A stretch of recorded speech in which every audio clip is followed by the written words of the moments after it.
Hi, this is Jamie from BroadwayWorld UK, and I'm here at Café de Paris for the launch of Strictly Ballroom. Give it a try. Back on the right leg, hold on the two. And 1, 2, 3, 4. Back to me.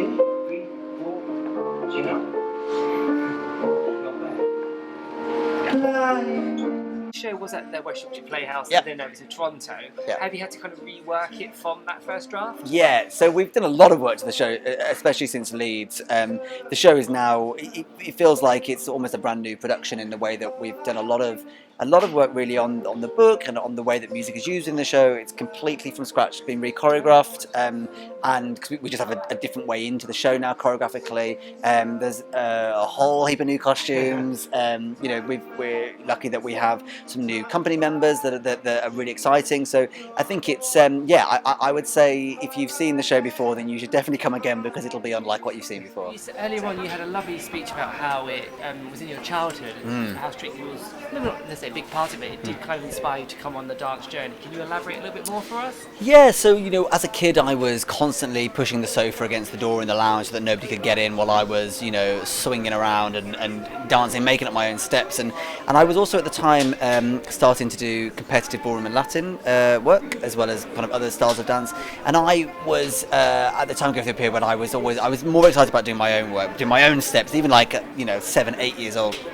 And one of my dance teachers had told my mom that I should watch this story because, you know, just like the central character who was also making up his own steps, there was a kind of resonance. And I think that watching the film, you know, it would be easy to say, oh yeah, so I saw the film and I was like, oh, you know, the character Scott's similar to me. I actually never really did that. I never necessarily looked at the story and was like, oh, Scott's like me, because I never thought like that. But what really resonated with me was I felt like the film had kind of like, it felt like it knew me in a way that nobody else knew me. It felt like it had kind of understood that I was some kooky little weird kid, and that actually it celebrated me for that. You know, the fact that there's the high stakes of the family in these competitions and how it meant everything to them, and how this kind of like constant pursuit for perfection that dancers have, which is, and this like weightlessness that dancers are always trying to, you know, it's a hard thing to explain to somebody who isn't a dancer, but to be a dancer hurts. Like, it's really painful, it's a lifestyle, it's not a hobby, you know, it affects everything, and you do it all for that feeling like you're flying. And so the film, it felt like it recognised that, and that they weren't ridiculed for wanting that feeling. And so I, you know, as a young lad, had seen this film, I was like, my God, it knows me, it knows what I'm trying to achieve. And so I think it really did launch me into the fact that actually, you know, it can be, or you know, it is all right to be doing what I'm doing, to be making up my own steps. My name is Jonny Labey, and I'm playing Scott Hastings. Hi, I'm Zizi Strallen, and I'm playing Brad. It's no secret that you're actually a very good dancer, so how was it in this show having to drum that back at first? I find it very easy to do bad dancing. In fact, I find it But you easier have to be a do very bad good dancing. dancer to Yeah. do bad dancing. It's quite Yeah, I guess so. Yeah, you have to like know where to not put your body and stuff. But yeah, I just really, really love doing bad dancing. I do it at home all the time and just make people laugh. And yeah, so it's lovely for me. You don't usually get roles where you get to do bad dancing and good dancing. You get like that lovely journey. And obviously if someone doesn't like your dancing, it's great because you were doing it bad anyway. I can just say I was still bad. Whereas at the end. me, I can say I there's was trying pressure. to be bad. Me, there's a pressure, isn't it? Yeah, you've got to be I'm good. meant to be like this. You've got to I'm be meant the to be best. like this, the best ballroom dancer, like in the whole of Australia, and Yeah. and I'm, you know, we had our You're first ballroom really lesson good. the other day.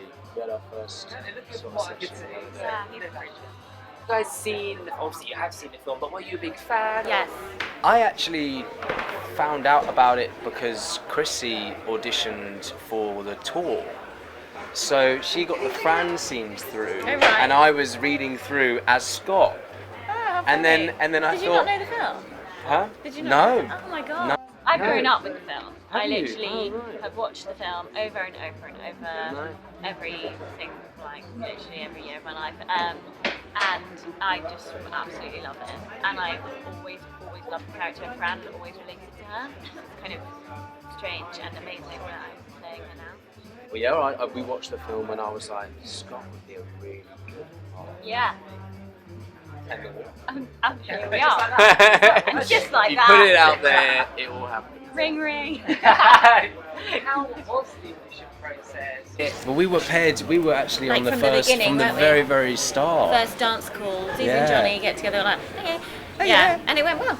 Yeah. Well, apparently. Yeah, it was funny actually because when we auditioned for the show, it was still like the old version where we sung. There were like all the original songs in there. So I don't know about you, but I had to do a singing audition where I sung all the songs that Fran would sing in There's the like some Leeds and Toronto beautiful version. stuff. Yeah, Beautiful stuff. now we don't really sing in the show, which I think is great because it means that we can just carry on through the scene, and then Will sort of comes over the top with the lovely singing. When you're dancing to Will Young singing, Yeah, better him than more, us. what more do you need? Or better than him than me, 100%. No, you've got a lovely voice, but yeah, we're just like, yeah, Will, you sing it, we'll dance. We'll act, we'll look lovingly at each other, it's fine. I'm a narrator. I hold the audience's hand, which I think is a really interesting, and I've played an MC before, very different show. But there's something quite special about being able to talk to the audience, because normally in theatre, you know, you don't talk to the audience, and that's how the magic is created. The fourth wall. You know, but he does talk to the audience, and he kind of zips in and out of the story, which I think is a really clever idea of Drew, the director, and Carmen, the producer. Yeah, and he's kind of being formed at the moment still.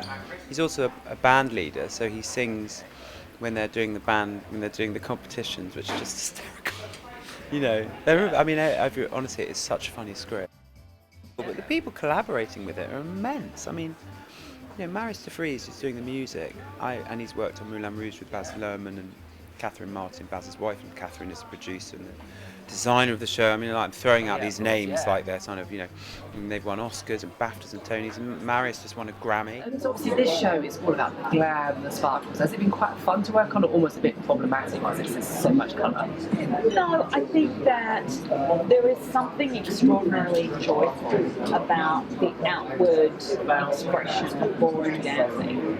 And I think at the time when there are so many divisions in the world, that people are finding things very difficult on many fronts, it's good to have a show in which the message fundamentally is that there's more than one way to cha-cha-cha, that there is hope. You don't always have to believe the ridiculous rules that are placed upon you from, you know, the overlord, the nasty Federation president.